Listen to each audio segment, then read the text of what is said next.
afternoon. My name is Joseph. I'm going to present the topic to you, the study of Decalogue in the vision of Zechariah. I do not have the technology stuff. I'm an old-style man, so I like to use paper, which is easier for me and also for everyone.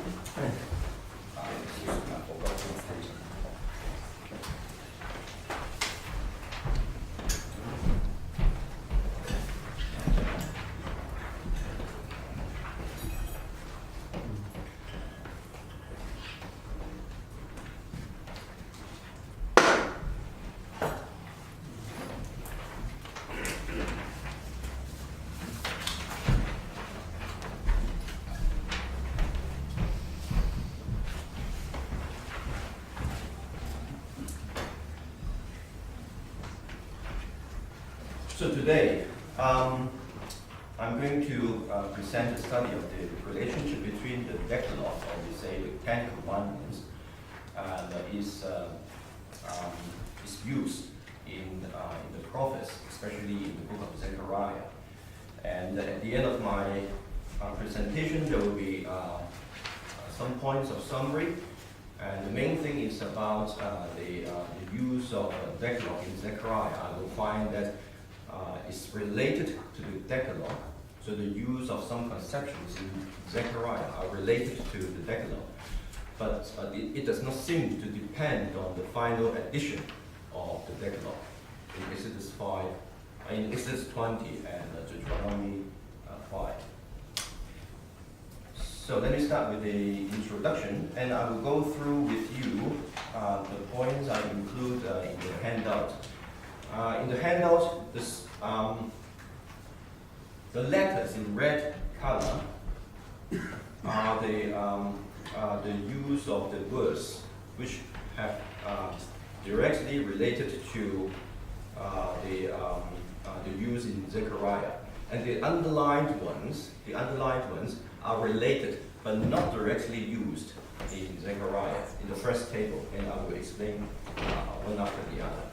So I start from the introduction.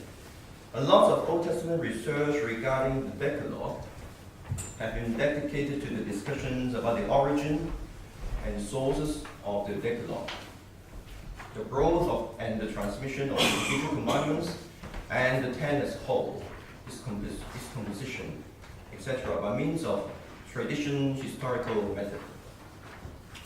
The relationship between the two versions of Decalogue in Exodus 20 and Deuteronomy 5 has long been studied by Old Testament scholars who have not come to a unanimous view on which one is original or earlier.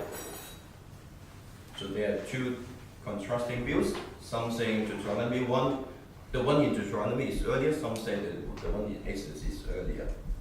So among those viewing the version in Deuteronomy as the early one, which consists of two layers of growth, the scholar called Lang agrees with Hosfeld and another older scholar that the original layer of Deuteronomy 5, 6 to 10 and 17 to 21, known as 7 Commandments or 8 Commandments, contributed by the early Deuteronomists in the exilic period, which has been expanded with verses 11 to 16 from the later authors in the Deuteronomistic circle. The later redactor of the Pentateuch, responsible for the version in Exodus 20, has adapted but not adhered to the version in Deuteronomy 5.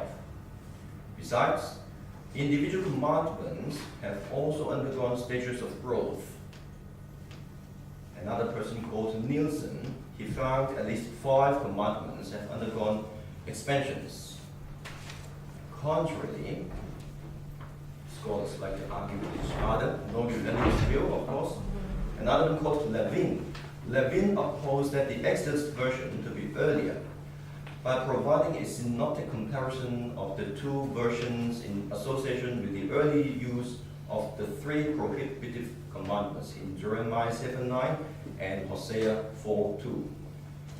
He regards the Decalogue as originating from the Sinai to depict the original identity of the Israelites. Although the passages in Hosea and Jeremiah have been part of the concern of studies in the growth and development of the Decalogue, past research in this area have generally not involved much discussion from the perspective of the prophets. Since prophets are the people charged to uphold the law, the Torah, to maintain uprightness and righteousness in Israel, their views on the allegiance to the Ten Commandments deserves more careful analysis. The following will first consider the two prophetic passages contributing to the partial formation of the Decalogue, which will then lead to a more in-depth study on the basis of Proto-Zechariah in the post-exilic prophecy, which may also further provide proposition to regard the late composition of the Decalogue. So we start from the two short passages in Hosea 4 and Jeremiah 7:9. So this is in my handout. Point 1, Decalogue in Prophets, earlier noted in research.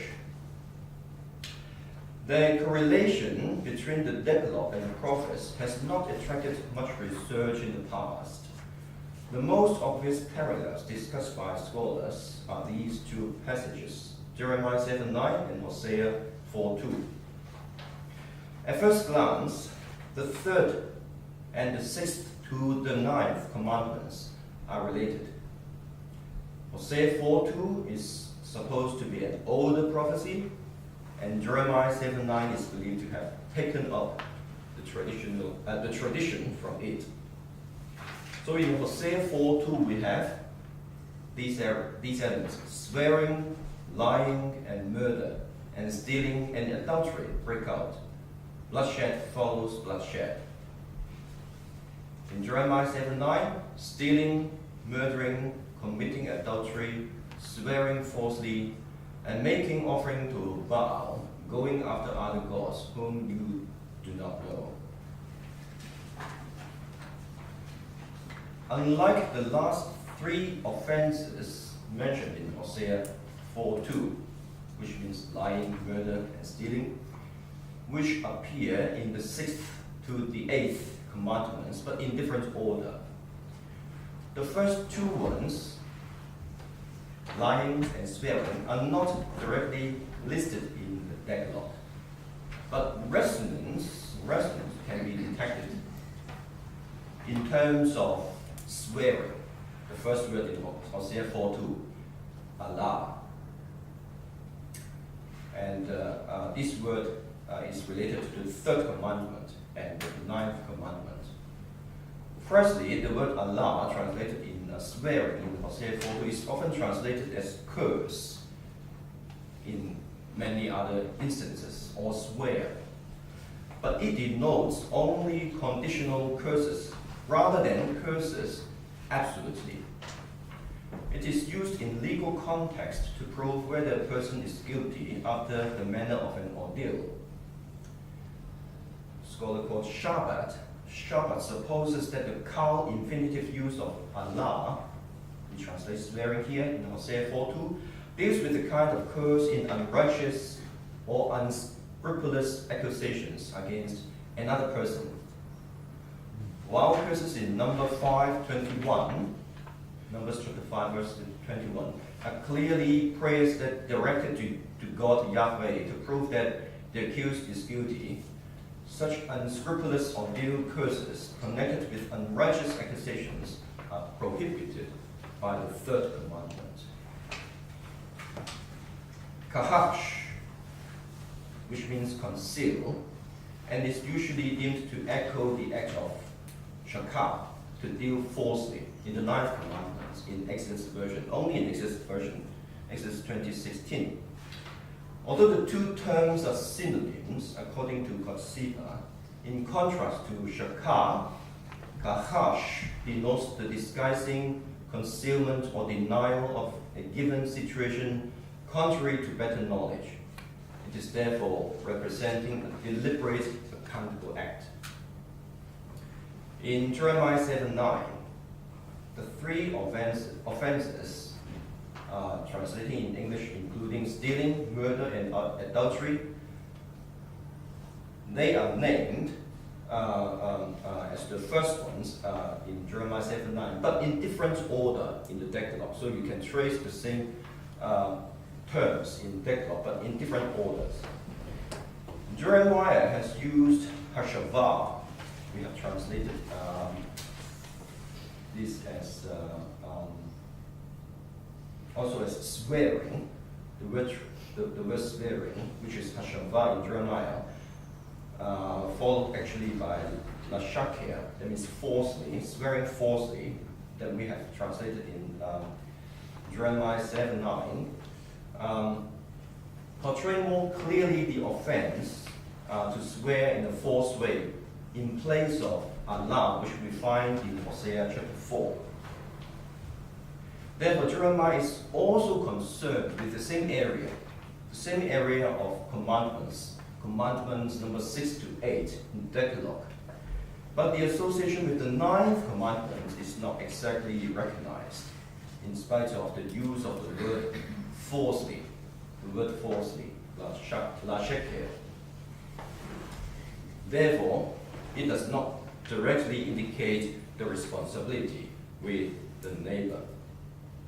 And in these both instances, the order of the offenses you can find, they clearly do not match what you can find in the 6th to the 8th commandments in the Decalogue. And also the connection with the 9th commandments cannot be satisfactorily secured. Indeed, some scholars believe that they are earlier than the final version of the Decalogue. And this is actually much more secured to believe that Jeremiah 7:9 and Hosea 4:2 will be the much earlier version than the final edition of the Decalogues we have. Moving to Zechariah, my handout point number 2, let me first give a very general introduction of Zechariah. As we read the book Zechariah, we may be interested to know who are actually seeing what.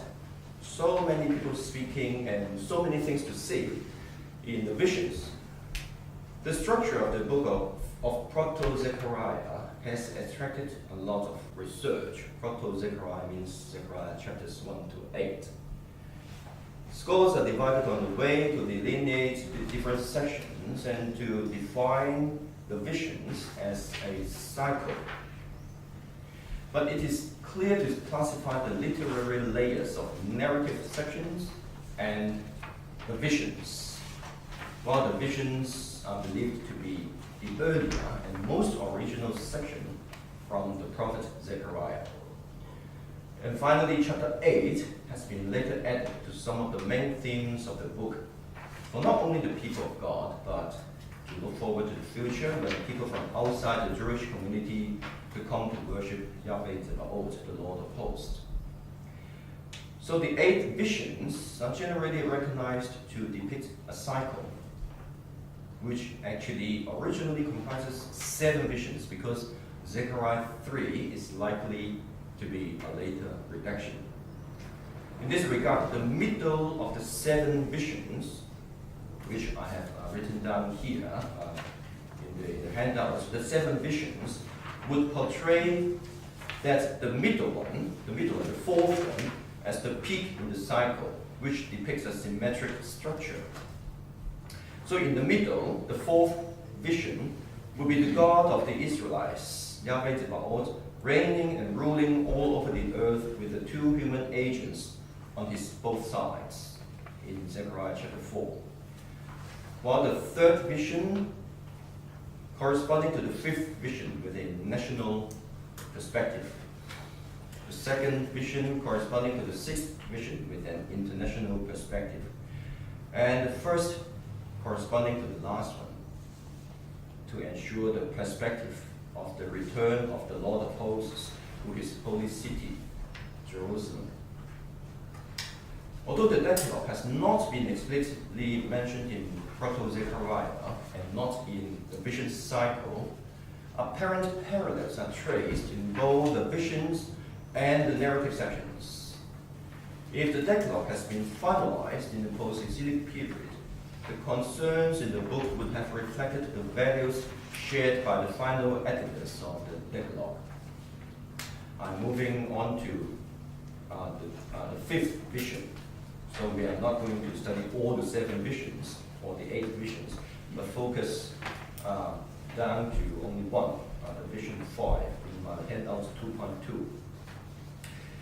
Just like the course of events in other visions in Proto-Zechariah, the 5th vision in Zechariah 5 verses 1 to 4 displays the prophets lifting up the eyes, a surprising scene, inquiry about the meaning, and further details of the scene. The prophet sees something moving in the air, flying scroll, and is able to describe its size accurately. Its function is also directly indicated. The function of the scroll is being the curse, taking effect over all the land, targeting the thief and those swearing falsely by God's name. So let's have a look of the passage, only 4 verses. And I lifted up again my eyes, and looked, and behold, a flying scroll. And he said to me, what do you see? And I said, I see a flying scroll, its length 20 cubits, and its breadth 10 cubits. And he said to me, this is the curse that goes out over all the land. For everyone who steals on one side according to it remains blameless, and everyone who swears on the other side according to it remains blameless. I will cause it to go out, oracle of Yahweh, and it will come into the house of the thief, and into the house of him who swears falsely in my name, and it will remain in the midst of his house, and will consume it, both its wood and its stones. The importance of the scroll is first highlighted by its repetition. This is the main thing in the 5th vision. The scroll with some effect on certain people. Zechariah has lifted his eyes to see it, and in his answer to the one asking him, the messenger is a messenger. Some people translate angel, but there is actually no word angel in Old Testament. The messenger, he gave further details regarding its size. The function of the scroll as the curse is told twice, in verse 3 and verse 4. In verse 3, the curse is definitely regarded as the subject for going out, in cow participle. But in verse 4, the subject has changed, God being the subject for the scroll to go out. This experience of Zechariah recalls the vision seen by Ezekiel chapter 2, verse 9 to chapter 3, verse 3. I will not go into details in Ezekiel, but I'll just let you know this is not the only thing happening in Zechariah.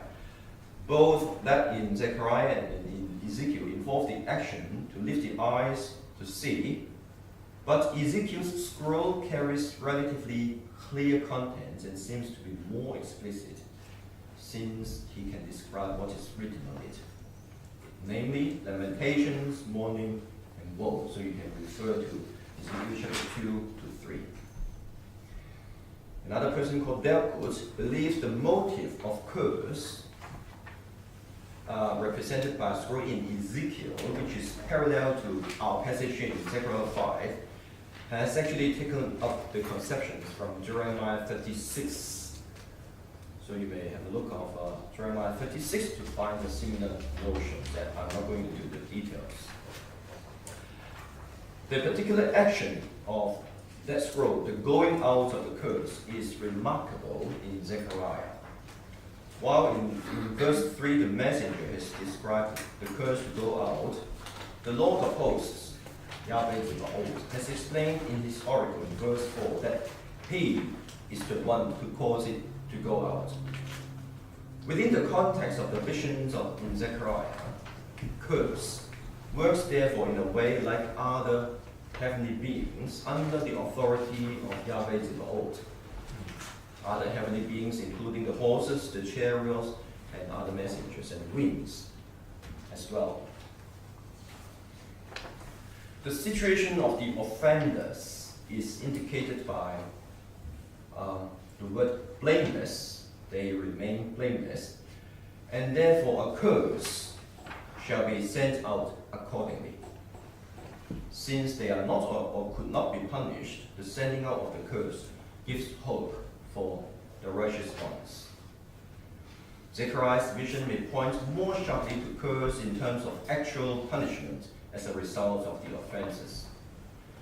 God's anger to not acquit the offenders appears to be a curse, but the actual punishment resulting from such curse is not mentioned explicitly in the Decalogue. It's hinted in the third commandment, but is not explicitly listed. The more prominent manifestation of curses as a consequence of violating the Decalogue or any element in the covenant is found not in the Decalogue but in Deuteronomy 28 and Leviticus 26 on the basis of the Deuteronomistic tradition with regard to blessings and curses. So it's the familiar section that if you do this, you have this blessing. But if you do not do this, you have this curses. Blessings are always shorter than curses. You can suffer in many ways. You can enjoy the blessings only in a short passage. And we go more narrowly down to the two elements we are now investigating, the theft and the perjury. These two parties are being the target of the passage. So these two offenses, theft and perjury, so those who steal and those who lied, here the fifth vision are the key concerns for connection with the Ten Commandments, the Decalogue.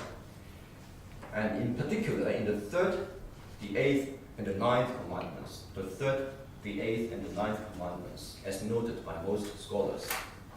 A careful examination of the correlation is necessary by referring to the passages in the following. First, the association of the two offenses with particular components of Ten Commandments is actually not straightforward. The more straightforward one is in verse 3 and verse 4 about stealing something, so the thieves, which violates the eighth commandment. The eighth commandment, you can see here, the eighth commandment on the second page of my handout is "You shall not steal." And the two versions in Exodus and Deuteronomy basically are not different, they're just the same. So Zechariah, pointing to those who steal, actually recalls what we find in the eighth commandment. This is an easy one. However, swearing falsely in my name is not exactly the prohibition in the third commandment of the Decalogue. And that's the interesting point for research. The sin of those to swear by God's name, which we have in Zechariah 5:4,